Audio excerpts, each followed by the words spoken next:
पेड़ बोए बबूल के तो आम कहाँ से खाएं। मतलब जैसा कर्म करोगे फल भी वैसा ही मिलेगा। इस कहावत से तो हम सब परिचित हैं और शायद ये सब बात कुछ लोग मानते भी हैं और कुछ लोग नहीं भी मानते हैं।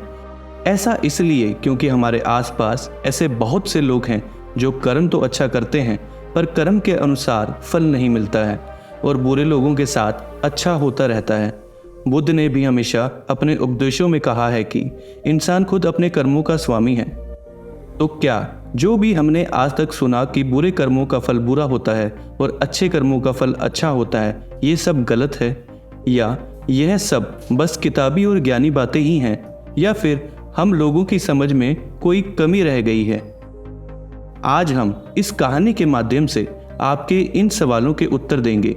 शायद आपकी सोच, आपका नजरिया कर्मों के प्रति बदल जाएगा।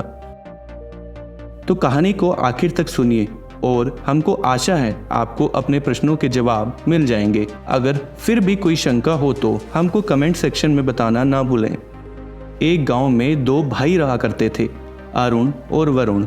बचपन में तो उन दोनों के बीच बहुत प्यार था, पर जैसे जैसे बड़े हुए तो बड़ा भाई अरुण का स्वभाव बदल गया और वो बहुत ही क्रूर हो गया था। उसके विपरीत छोटा भाई वरुण बहुत ही नरम दिल इंसान था। पूरा गांव जानता था दोनों के स्वभाव के बारे में और गांव वाले इस बात से भी वाकिफ थे कि दोनों के बीच नहीं बनती है। इसका कारण बड़े भाई का स्वभाव था।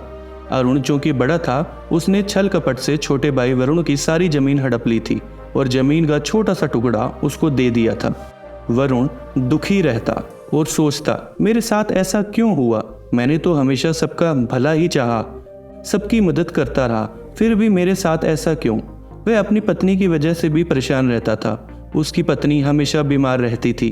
वो सोचता, भगवान मेरे साथ इतना बुरा क्यों कर रहे हैं? मेरे पास तो बीवी के इलाज के लिए भी पैसे नहीं हैं। क्यों आखिर मुझे मेरे अच्छे कर्मों का फल नहीं मिलता? उसने मन में धारणा बना ली थी कि इस जीवन में अच्छे कर्मों का फल बुरा और बुरे कर्मों का फल अच्छा मिलता है। पास में एक भिक्षु सन्यासी रहा करता था। वो अक्सर गांव में भिक्षा मांगने आता। वरुण भी उसको अपने मुताबिक भिक्षा दे देता, पर एक बात जो वो भिक्षु हमेशा बोलता वो यह थी कि जो तूने किया वो तेरा कर्म, जो मैंने किया वो मेरा कर्म। वरुण भी हमेशा भिक्षु की ये बात सुनता और सोचता, आखिर क्या मतलब है इस बात का? उसने एक दिन उस भिक्षु को गुस्से में बोला, जो बुरा करता है वो कभी दुखी नहीं रहता और जो अच्छा करता है उसको कभी सुख नहीं मिलता। वरुण ने बोला, मैंने अपने जीवन में अच्छे काम किए, किसी का मन में भी बुरा नहीं चाहा, फिर भी मैं क्यों दुखी हूँ? और मेरे पास अपनी बीमार पत्नी के इलाज के लिए भी धन नहीं है, इसलिए ये कर्म वरम कुछ नहीं होते। भिक्षु ने शांत स्वर में बोला, भंते, ऐसा लगता है कि तुम अपने हालात से दुखी हो, गहरी चिंता में हो। बुरे समय ने तुम्हारी सोच और तुम्हारा नजरिया बदल दिया है। एक काम करना, कल सुबह तुम मेरे आश्रम में आना और अपने साथ फल लेते आना। मैं तुम्हारे अंदर की हर हलचल का समाधान कर दूंगा। सुबह वरुण उठा और भिक्षु की आश्रम की ओर निकल पड़ा।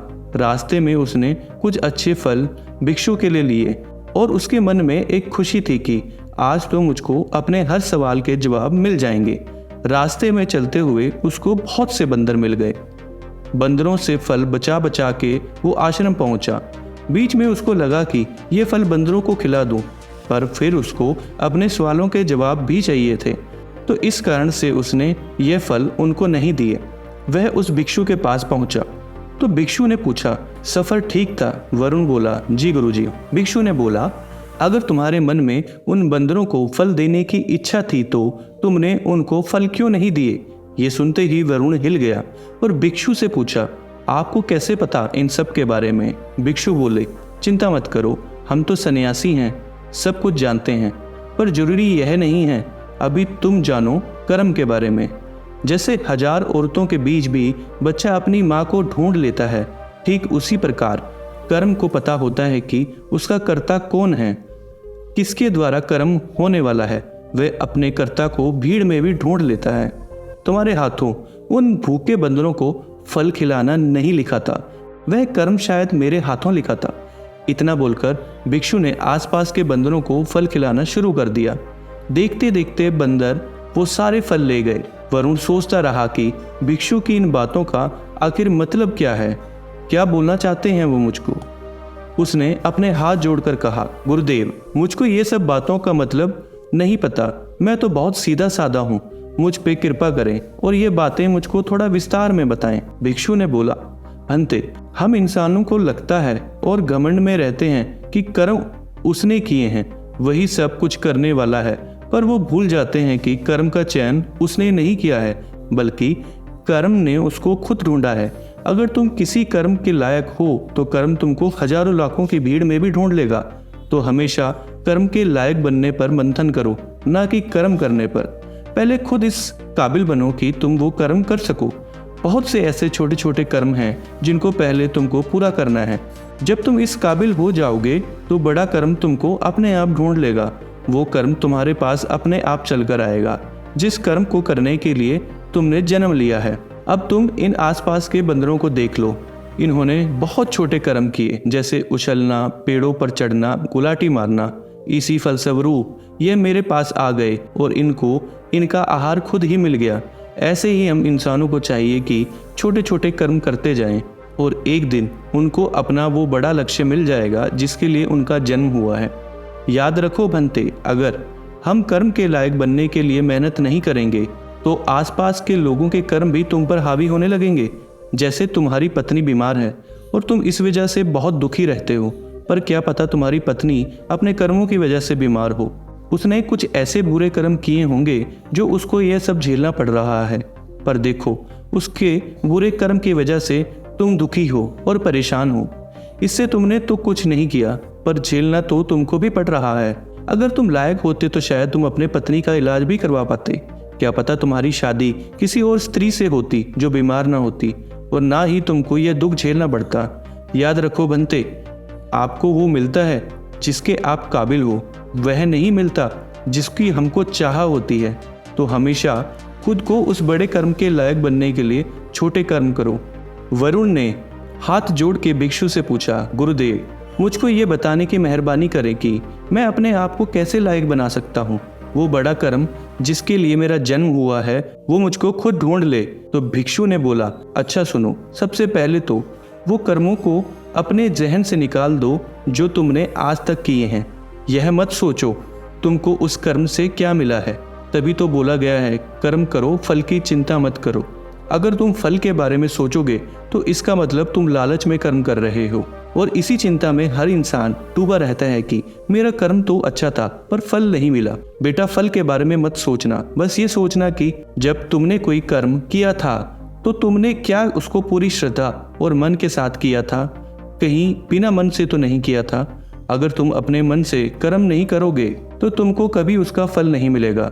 देखो कि कहीं तुम्हारा मन उस समय विचारों में तो नहीं भटक रहा था। वरुण ने आगे पूछा, गुरुजी, जब भी हम कोई कर्म करते हैं तो मन काबू में नहीं होता है, कहीं ना कहीं भटकता रहता है, तो ऐसे में क्या करना चाहिए? भिक्षु ने बोला, भंते, जब तुम कोई कर्म करते हो तो याद रखो उसको ईमानदारी, श्रद्धा और प्रेम भाव से करना। अगर यह तीन चीजें उसमें नहीं हैं तो तुम्हारा मन भटकेगा।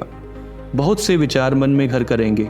उसको काबू करने का एकमात्र जरिया यह है पूरी निष्ठा के साथ कर्म पर ध्यान केंद्रित करो और फिर देखो कि कैसे तुम्हारा मन और दिमाग तुम्हारे साथ देंगे। फिर मन से सारे विचार गायब हो जाएंगे।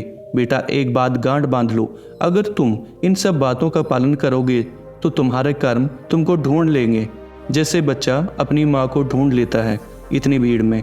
जाओ, अब अपने आप को उस कर्म के लायक बनाओ। दोस्तों, हम आशा करते हैं ये कहानी आपको अच्छी लगी होगी। अगर ये कहानी आपको अच्छी लगी है तो हमारे चैनल को सब्सक्राइब करें, हमारी वीडियो को लाइक करें और इस वीडियो को अपने दोस्तों के साथ ज़रूर शेयर करें। धन्यवाद। जय हिंद।